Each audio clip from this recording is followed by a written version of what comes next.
Бәріне сәлем кинолем арнасының көрермендері. Сезім мен сер телехикаясының 11-12 бөлімдерін сіздерге қысқаша баяндаймын. Ал сіздер менің каналыма тіркеліп, осы видеоны өз досыңызға жіберіп қойыңыз. Сунаның жігіті үйге іздеп келген соң, Жавидан ханым оны үйден қуып жіберген болатын. Суна анасына мен тағы да бір нәрсе бүлдірдім. Ол жігітке мен өзімнің емес, Райханның суретін жібердім дейді. Бұны естіген соң Жавидан ханым бір қулық ойластырады. Сөйтеді де Сунаның ноутбугын тартып алады. Жавидан ханым күзетшілерге хабарласып, жаңағы жігітті тоқтатыңдар деп айтады. Райхан Маликамен сөйлесіп отырады. Райхан оған, мен теңізді жақыннан мүлдем көрмегенмін дейді. Олардың әңгімесін Әмір сырттай естіп отырады. Жавидан ханым Сунаның сөйлесіп жүрген жігітімен кездесіп, Жавидан ханым оған ақша ұсынып, менің айтқан жоспарымды орындайсың дейді. Ол жігіт келіседі. Әмір мұнда Райханды кездесуге шақырады. Сыртқа шығып, жүріп қайтайық дейді. Райханның Әмірге деген реніші әлі басылмаған болатын. Лейла өзінің келісілген жоспары бойынша жұмыс жасайды.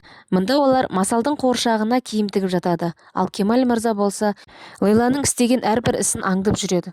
Мұнда Жавидан ханым Нигярдың қылығы үшін келіп ұрсып, оған ескерту жасап кетеді. Әмір Райханды теңіздің жағасына алып келеді. Райхан сол кезде менің Маликамен сөйлескен сөзімді естіген екен ғой деп ойлайды. Әмір Райханның көздеріне қараумен болады. Мұнда Лейла масалға, саған пицца тапсырыс берсек қалай қарайсың дейді. Масал пиццаны сүйсіне жеп отырады. Осы кезде Кемал мырза келіп, мынауың не, бұны неге тапсырыс бердің дейді.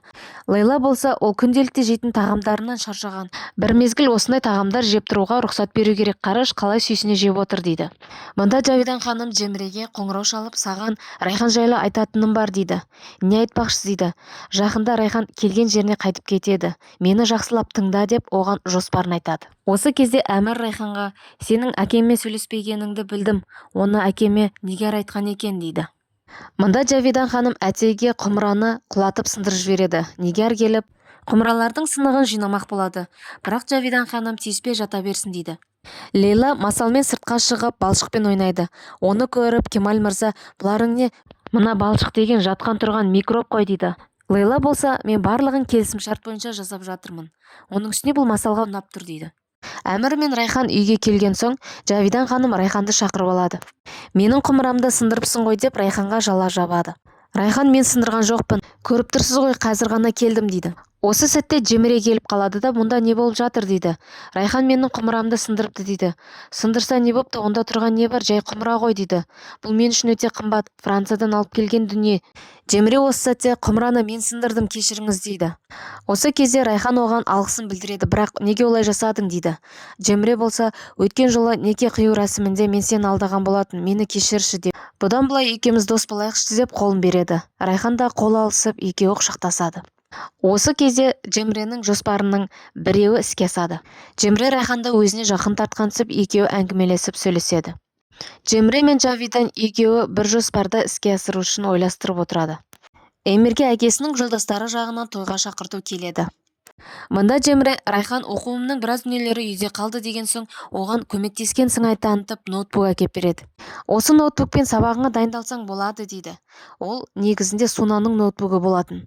Жавидан ханым қызметшілерге, Суна енді бөлмесінен шықпайды, оған тамағын бөлмесіне апарып бересің де. Малика, сен Сунамен не болып қалды деп сұраушы болма. Бұл қыз мен анасының арасындағы жеке мәселе дейді. Мұнда Жемре мен Райхан дәмханада тамақтанып, сыртқа шыққан соң, Жемре менің сөмкем қалып кетіпті деп қайтадан дәмханаға қарай кетіп қалады. Жавидан ханым мен Жемренің жоспары бойынша Вурал оларды аңдып отырады. Мұнда Жемре Әмірге қоңырау шалып, бізді дәмханадан алып кетші деп өтінеді. Осы сәтте Сунаның жігіті Вурал Райханның қасына келіп, оған түрлі әңгімелер айтып, танитын адам сияқты тұрады. Ал Райхан болса, кет бұл жерден, қазір полиция шақырамын дейді. Осы сәтте Әмір де келіп қалады. Сөйтіп бұл Вурал мен Райханның бірге тұрғанын көріп қояды. Осы сәтте меніңше Әмір Райханды қызғанған сияқты. Жаңағы Вурал Әмірдің келе жатқанын көріп, Райханның қолын әтеге ұстайды да кетіп қалады. Әмір Райханның алдына келіп, жаңағы жігіттің кім екенін сұрайды. Райхан танымаймын дейді. Мұнда Жемре Жавидан ханымға, екеуміз дәмханаға бардық. Вурал өзінің ісін жақсы атқарды. Эмир Райхан мен Вуралдың екеуінің бірге тұрғанын көрді дейді. Райхан ноутбукпен сабақ жасап отырады. Жемре Райханның алдына келіп, саған көмек керек пе дейді. Райхан, я аздап мына есепте түсінбей тұрмын дейді. Жемре болса, қазір мен көмектесемін.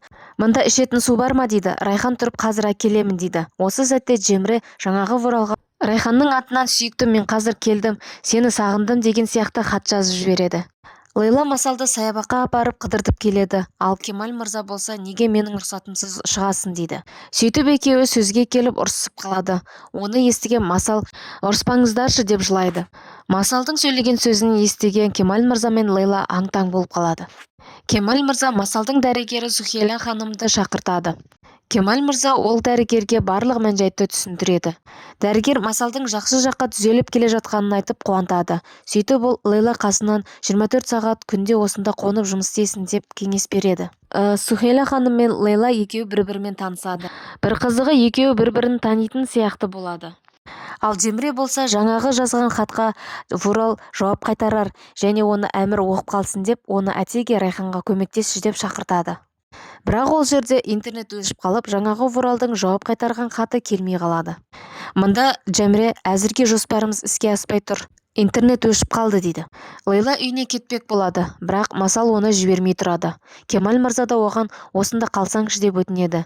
Мұнда Джемре Райхан кешкісін тойға бару үшін дайындалып душқа түсіп жатқан кезде оның бөлмесіне келіп ноутбугын алып жаңағы Вуралға Райханның атынан хат жазады.